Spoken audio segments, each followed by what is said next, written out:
This morning at 6, the protest clashes happening across the country now making their way to Georgia. Students and activists being met with force at times from police. The latest on where these protests are headed as hundreds are arrested coast to coast. And as former President Donald Trump sat in a New York courtroom, his attorney made his case before the Supreme Court that presidents need total immunity. What the justices had to say and a look at how what they decide could impact several criminal cases against him. Plus, they say time travel's impossible, but we're doing it with a spring heat wave. I'll break down how high we go straight ahead. Live from downtown Macon, this is WGXA News This Morning. Good morning and happy Friday. At 6 o'clock, you're watching WGXA Morning News on ABC 16. I'm Brittany Miller with Ryan Mirando this morning. Hello. And he is bringing some warm temperatures with him. He's probably not excited about it. I hear you don't like the warm weather, Ryan. No, like the 50s is perfect for me. That's not warm, friend. But we're not even close to that, though. Thank goodness. It's gonna be feeling more like June than it is like May. So I know you're excited for that. I am, but not excited about what it's going to feel like in June, but we'll cross that bridge when we come to it. What's nice about it for now is we don't have the humidity, but it's also a little bit warmer this morning. Most of this week has been rather chilly with temperatures starting into the 40s Monday, Tuesday, and Wednesday. Yesterday, by this time, it was finally a seasonable morning, and today it's also rather seasonable. Actually not feeling too bad outside right now. 54 in Macon, likely going to be dropping a little bit more. 61 in Sandersville, 55 in McRae, and 58 degrees in Montezuma. So you really just need a light jacket this morning. You really won't need it by the afternoon. It's going to be really nice for your Friday. 84 degrees, partly cloudy, really not a lot of humidity. You'll definitely want the sunglasses as well. And the weekend is also looking pretty nice as well. If you're just watching a movie, not going out tonight, it's still going to be really comfortable. 79 degrees at 6 o'clock, 74 degrees by 8. Overnight low, if you're waking up early for your Saturday, will be into the 60s, so even more mild than this morning. If you have any grilling plans this weekend, it'll be a little breezy tomorrow, more clouds than sunshine, 81 degrees. Sunday, it's brighter, up to 82 degrees, but that sun angle is getting really high, so if you're out for multiple hours, wear SPF 30, and then the spring heat wave really starts. I'll break it all down coming up in the full Skywatch weather forecast. Brittany. Thanks, Brian. Well, protests at Emory University were met with pepper spray and zip ties from Atlanta police. The campus is the latest to protest in support of Palestine. Officers at Emory University forcibly arrested protesters who'd set up a tent encampment in the school's quad area. Georgia State troopers, as well as Atlanta and Emory police departments, were all a part of the response. The university said several dozen activists trespassed onto campus and engaged in criminal activity. These protests are over the war in Gaza and calls for universities to divest in Israel. With those protests, Georgia joins the list of a number of states seeing these massive pro-Palestinian protests at university grounds. But overnight, tensions between protesters, college officials, and police got worse. Andrew Dimbert shares how some escalated into violence. Overnight clashes between police and pro-Palestinian protesters intensifying on college campuses. At Ohio State University, police in riot gear approaching hundreds of protesters, some of them fighting with officers. Dozens of people detained. Earlier in Atlanta, a state trooper was seen repeatedly tasing a man at Emory University. The Georgia Department of Public Safety says the man was resisting arrest after responding officers were met with protesters who threw bottles and refused to leave, adding troopers deployed pepper balls to control the unruly crowd but did not use tear gas. I saw police knock students to the ground. Dozens of people also detained at Emory, including this professor. Can you call the philosophy department office and tell them I've been arrested?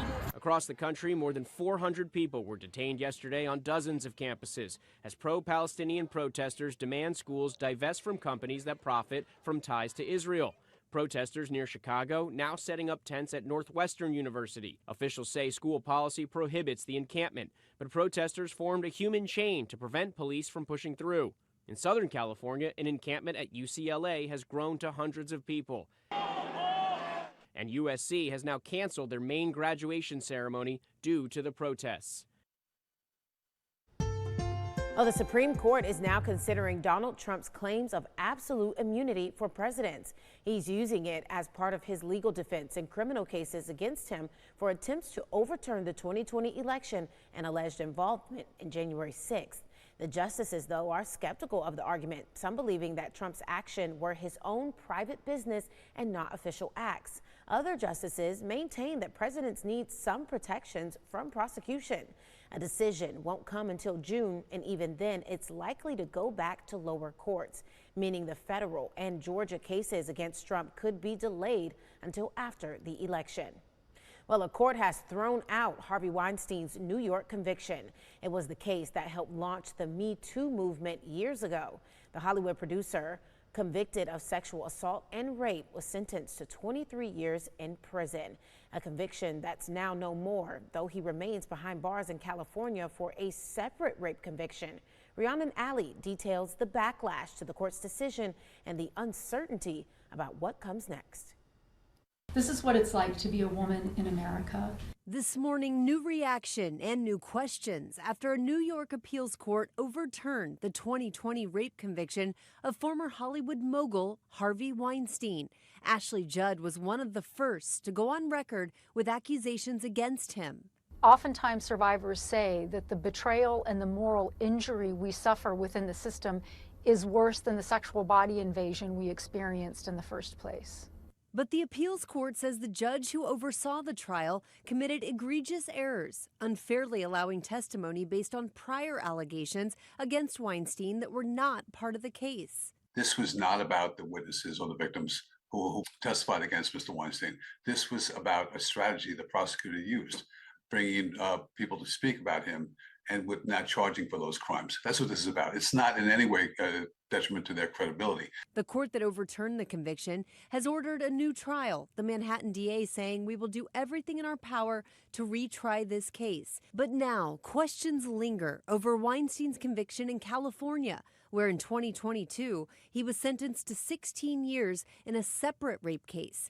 Weinstein's lawyer in that case claims his client faced the same fundamental unfairness, saying the judge let the jury hear about 4 uncharged allegations of sexual assault, and adding the case should be reversed for the same reasons the New York case was reversed.